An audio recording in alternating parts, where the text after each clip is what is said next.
professional actor. Whatever you do, don't put that fag on there. Don't put that fag on it. Don't put that on there. Hello?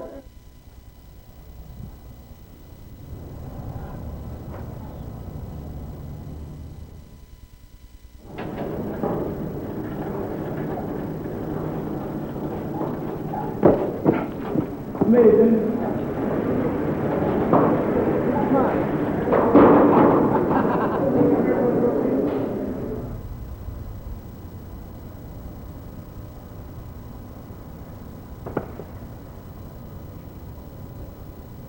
In here, 1,400 men dwell in the silence of their cells, alone, thinking thoughts of what and when and why, having feelings about who and where and how.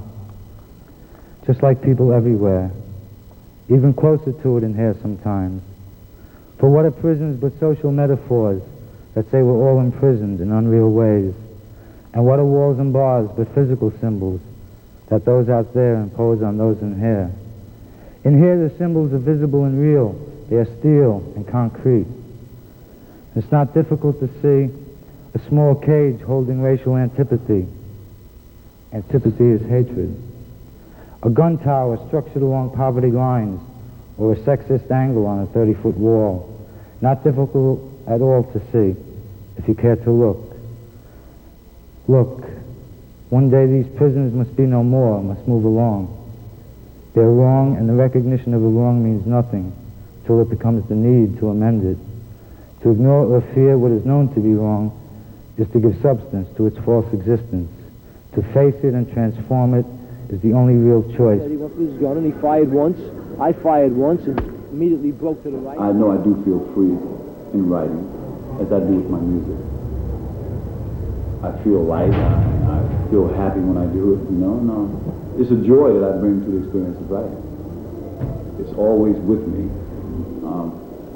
I also derive great pleasure from talking about writing with other writers in the prison.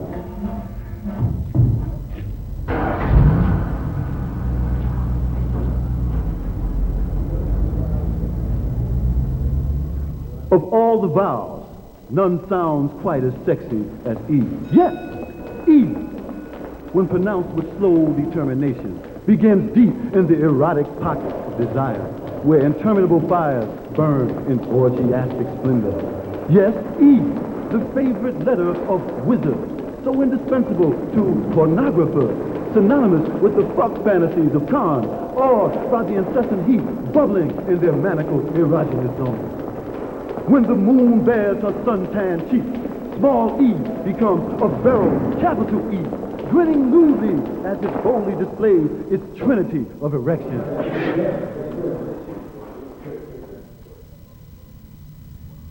Prison has forced me to grow or to die, you know, so I decided to grow.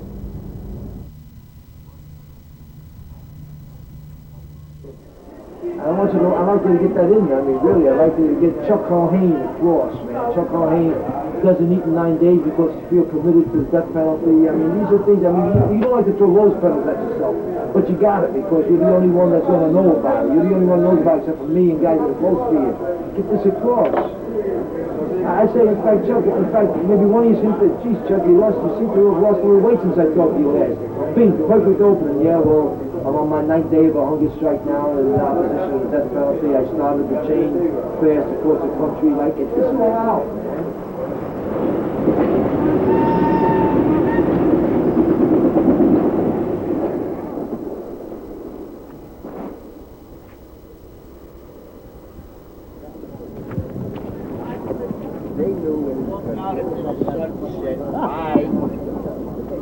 I feel that writing has to come from somewhere within you. You have to have a passion for it, a passion for words. I would imagine that some people, particularly in prison, would get into it as sort of a way of doing their time, take themselves away from the things that go on inside. But there's something deeper, you know, an actual love for the craft itself.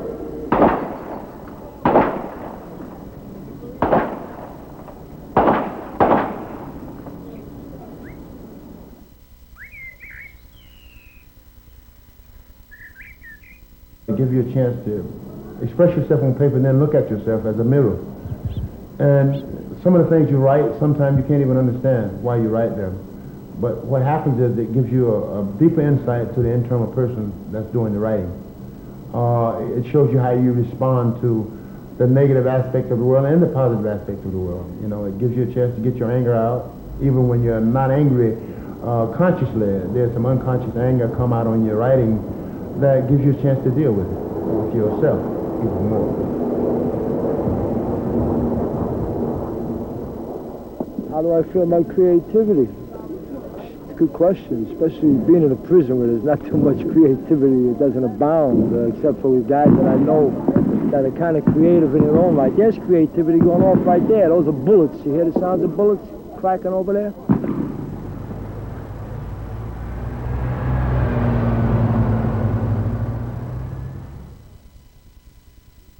Time is the enemy of love, the thief that shortens all our golden hours. I have never understood then why lovers count their happiness in days and nights and years, while our love can be but measured in our joys and sighs and tears.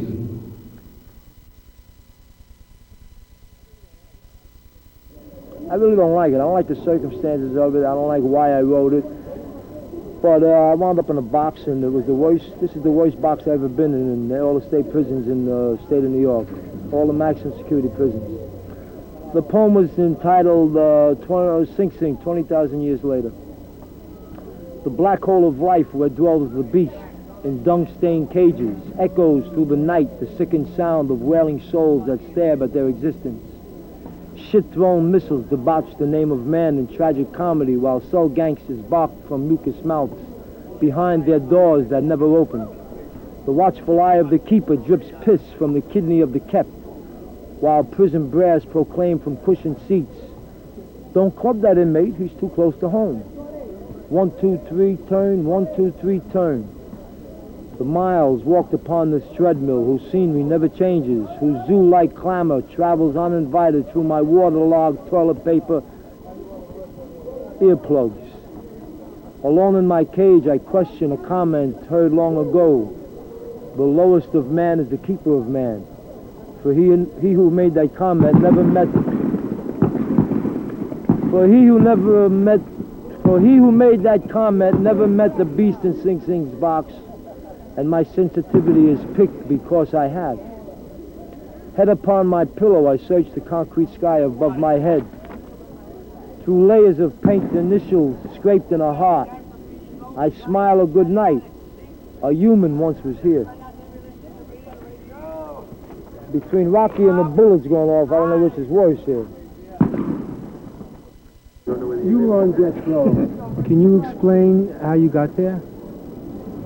Yeah, I was doing a sentence for a robbery, and I and another guy were arrested for attempted escape and murder, and was convicted and sentenced to death. We've maintained for over 18 years now that the prisoner who died had shot the deputy sheriff, and the deputy sheriff shot him and also shot us, and that our being arrested for murder and charged with murder was wrong from the beginning.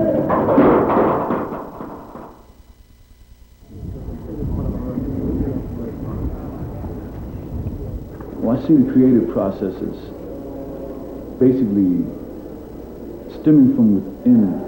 It's sort of a spiritual thing.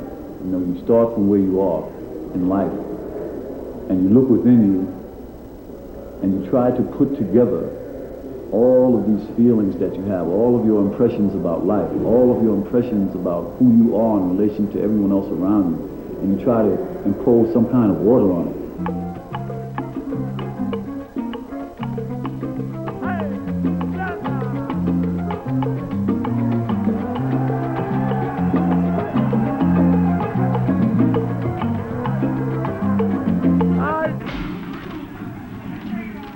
The case has been somewhat controversial in New York. There were 3 trials. There was a hung jury reversal. Did you murder anyone yourself? No. This first piece is from a book that I'm presently working on about the people of El Salvador. It's written in the voice of a woman who was murdered by the right-wing reactionary people over there. Her name was Romilia Hernandez. The title of the poem is Romilia Hernandez Speaks to Archbishop Oscar Romero.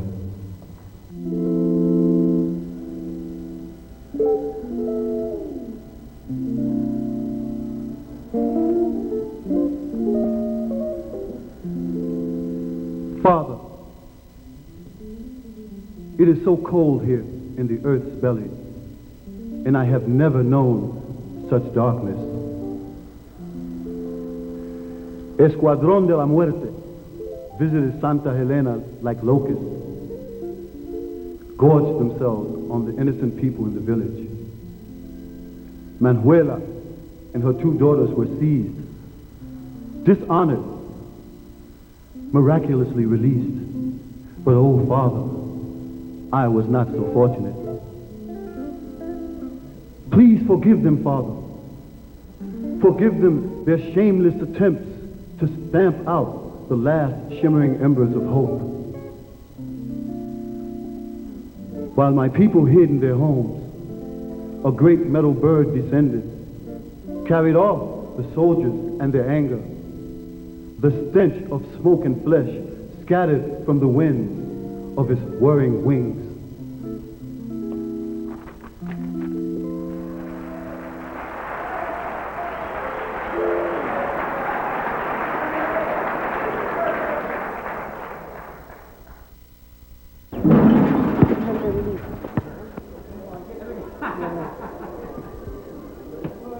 Having problems of living in a maximum security prison, but there's been so much in my life, so much in terms of love, in terms of learning, of discovery, that I feel that it's been a very productive and a rewarding experience just to have been able to live and to go through it.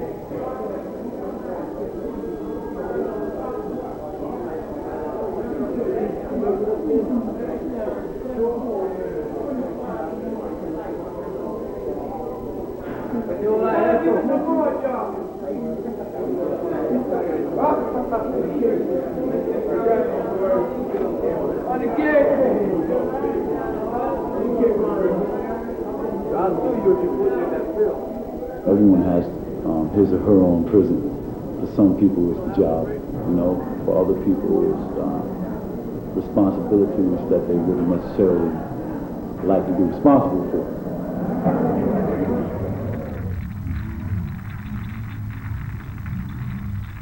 There's an impulse within me that pushes me towards being creative, writing specifically, as it does with my music. And I see both of them, my writing and my music, as going together. There's really no separation there.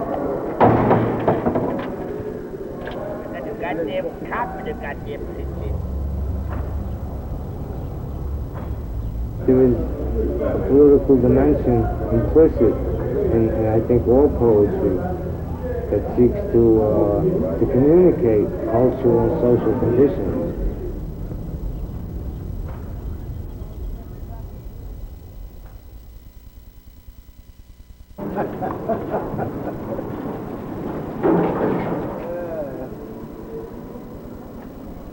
And if you have no further questions, well, how do you feel with my fingers usually?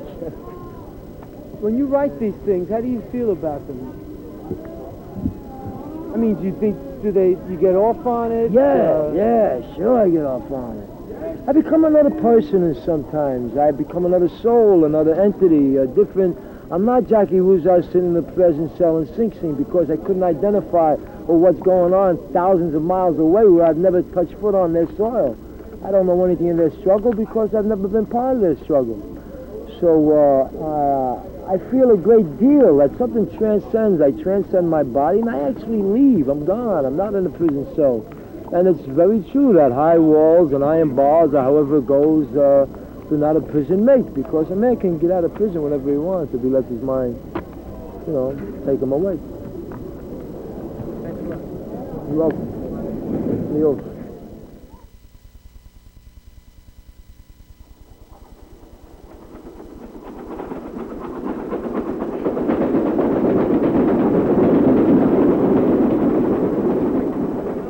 Want to go further. You always want to take it somewhere else. You take it from that point and go on and on and on. It's a continuous process, a continuous growth process like life. I reach a little deeper.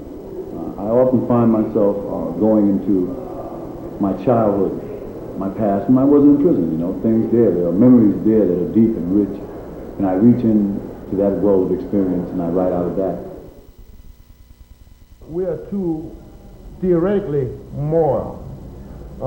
But in reality, we are very immoral, because the very things that we do in the name of immorality, we take and exclude people. We become prejudiced. We cut certain people off because of their beliefs, because of their sexual preferences. And I'm saying, hey, I might not believe these things, but under the idea of freedom, they have a right to be.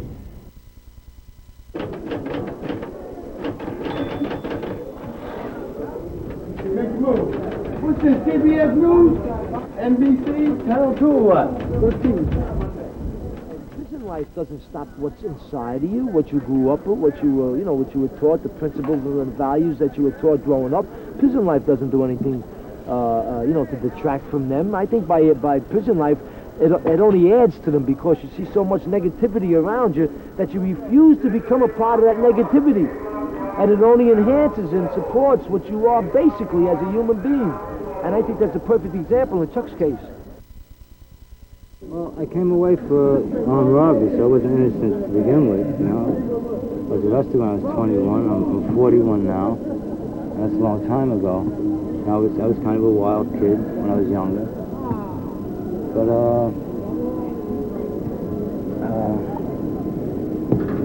now 20 years is a long time for anybody, in any situation. Yeah, I had never considered myself a killer, naturally, that's number one. And then when you find out you can kill somebody, it sort of like forces you to take a different look at yourself, or go into yourself a little deeper than you would normally, from surface level, go into. I, whom you see is ancient, see in your past and not your present, while our jailer and tormentor, Father Time, marks our illusion through the grammatical error. I see instead of I saw the present become old before your very eyes, while mankind stare back at you as an emperor, a slave, a Tsar, a serf, a bourgeois, a proletariat, a priest, and a murderer.